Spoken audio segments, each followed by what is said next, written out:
नमस्कार दर्शकों, आज मैं उपस्थित हूँ शुक्र के 12वें भाव में उपस्थित होने पर कैसा फल मिलता है। पूर्व में मैंने शुक्र के प्रथम से लेकर एकादश भाव तक की उपस्थिति के बारे में चर्चा की थी। तो आज शुक्र के सीरीज़ में आज का हमारा यह लास्ट वीडियो होगा, चूँकि इसके बाद हम शनि के बारे में विचार करेंगे कि शनि के विभिन्न भाव में कैसे फल मिलते हैं। तो आज का हमारा यह शुक्र का 12 हाउस में कैसे फल मिलेंगे, इसकी चर्चा करने से पहले मैं चाहता हूँ कि 12 हाउस किन-किन चीज़ों को दर्शाता है, इसके बारे में आपको बता दूँ मैं। तो 12 हाउस को हम चूँकि व्यय भाव बोलते हैं, व्यय स्थान बोलते हैं, तो व्यय के बारे में विचार हम 12 हाउस से ही करते हैं। उसके अलावा हानि, दान, दंड, व्यसन, बाहरी स्थान से संबंध मतलब अगर विदेश से संबंध को देखना है तो हम 12 हाउस से ही देखेंगे।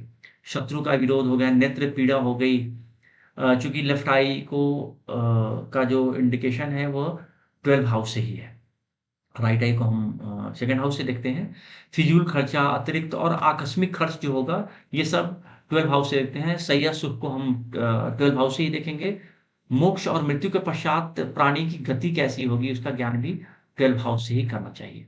उसके अलावा अगर देखोगे आप तो पाँव, पृथकता, भोग विलासिता, माता की छोटी बहन का पति भी हम 12 हाउस से ही देखते हैं। माता के छोटे भाई का जो पति होगा माता के छोटे भाई की जो स्त्री होगी, उसका विचार भी हम 12 हाउस से करते हैं। उसके अलावा रक्षा रक्षा विभाग का हो गया, धर्म, मंदिर, मोक्ष, जलीय वस्तुओं का विचार, कारागार का, चूँकि जेल का भी भाव इसे बोलते हैं हम, इसका विचार हम 12 हाउस से करते हैं। अगर हम शुक्र के बारे में देखें तो शुक्र पर को श्वेत वर्ण का या श्वेत कलर जो होता है, उसका कारकत्व शुक्र के पास होता है। मनुष्य, स्त्री, ब्राह्मण, विवाह आदि पर शुक्र का कारकत्व है। चांदी, काम, प्रेम, मैथुन शक्ति, खटाई, नमकीन आदि पर भी शुक्र का आधिपत्य है। उसके अलावा अगर कोई भी जलीय पदार्थ देखें, कोई जलीय स्थान देखें या फिर कोई अगर काव्य शक्ति के बारे में देखना है, साहित्य, नृत्य, गाना, बजाना आदि के बारे में या नाटक के बारे में किसी की अभिरुचि देखनी है, तो ये सब चीज़ों का विचार हम शुक्र से ही करते हैं। उसके अलावा सौंदर्य प्रसाधन, सुंदर वस्त्र, आभूषण और जितने भी मोती और जितने रत्न हैं, सब पर शुक्र का आधिपत्य होता है। शुक्र को अगर देखा जाए तो 4, 7, 12 जैसे 4, 7 और 12 हाउस का कारक माना गया है शुक्र को। ठीक है? अब इसके बाद अगर देखें तो हड्डी के जोड़-तोड़ का विशेषज्ञ भी शुक्र को मानते हैं। कामातुरता कितनी है इसके बारे में विचार करना है तो शुक्र से करें। वेश्यावृत्ति, दलाली, स्वच्छता, तेजस्विता, इन सब चीज़ों का विचार शुक्र से करें आप। अच्छा इवन विश्व सुंदरी का जो पद है उसका विचार भी हम शुक्र से कर सकते हैं। अब अगर हम देखें कि शुक्र अगर 12 हाउस में किसी जातक के बैठा है तो देखो आप काल पुरुष की कुंडली में 12 हाउस मीन राशि को दर्शाता है। तो इसलिए इस भाव में विशेष कारकत्व दिया गया है शुक्र को। इस भाव में अगर शुक्र बैठा हो तो ऐसा जातक बहुत ज़्यादा धनी होता है, आवश्यकता से अधिक धनी होगा, बस डिपेंड करता है कि शुक्र की स्थिति कैसी है। शुक्र यदि शुभ स्थान में हो, शुभ ग्रहों से युक्त हो या अगर मीन राशि में बैठ जाए तो फिर तो कहना ही क्या, यह एक्स्ट्राऑर्डिनरी धन संपत्ति वाला ऐसा जातक होता है। अब 12वें भाव में जनरली शुक्र अगर बैठा हो तो जातक जनरली दरिद्रवान होता है और 12वें भाव में अगर शुक्र पाप युक्त हो तो ऐसा जातक मैथुन में अधिक रुचि रखता है।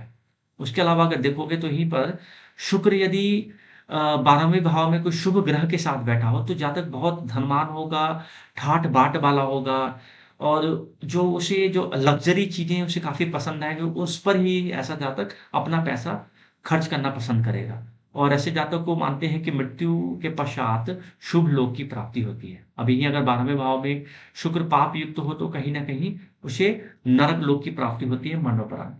तो ये कुछ चीज़ें थी जो कि शुक्र से संबंधित हमने विभिन्न भाव में पिछले 12 दिनों में चर्चा की है। उम्मीद करता हूँ कि चीज़ें आपको क्लियर हो रही होंगी और आप वो रिलेट भी कर पा रहे होंगे चीज़ों को। जब आप वीडियो को बार-बार देखोगे तो चीज़ें याद हो जाएँगी और बड़े ही सटीक ये सूत्र हैं ये सारे।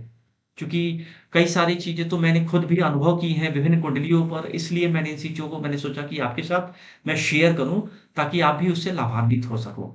आगे भविष्य में आने वाले टाइम पर मैं पहले पराशरी ज्योतिष से संबंधित कोर्स डिज़ाइन करके लाऊँगा, इसके बाद आपका उस पे कमांड कराने के पश्चात मैं भृगुनंदी नाड़ी और केपी एस्ट्रोलॉजी जो कि मेरा मुख्य विषय है, उसके बारे में भी मैं कोर्स डिज़ाइन करके लाऊँगा ताकि आप उससे लाभान्वित हो सकें। बेशक यह कोर्स फ्री में तो नहीं होगा, कुछ उसके लिए जो भी कॉस्ट होगा, जो भी फ़ी होगा, वो आपको मैं बताऊँगा। वो चीज़ें भविष्य की बातें हैं, फिलहाल अभी हमारा शुक्र से संबंधित जो वीडियो है, ये आज समाप्त हुआ हमारा। अगले दिन हम जो अगला हमारा वीडियो होगा, वो शनि से संबंधित सीरीज़ हम शुरू करेंगे कि शनि के विभिन्न भावों में कैसे फल मिलते हैं। तो अगर आपने चैनल को सब्सक्राइब नहीं किया है, तो काइंडली चैनल को सब्सक्राइब कर लें ताकि आप विभिन्न जो ज्योतिष के वीडियो हैं, उससे लाभान्वित हो सकें।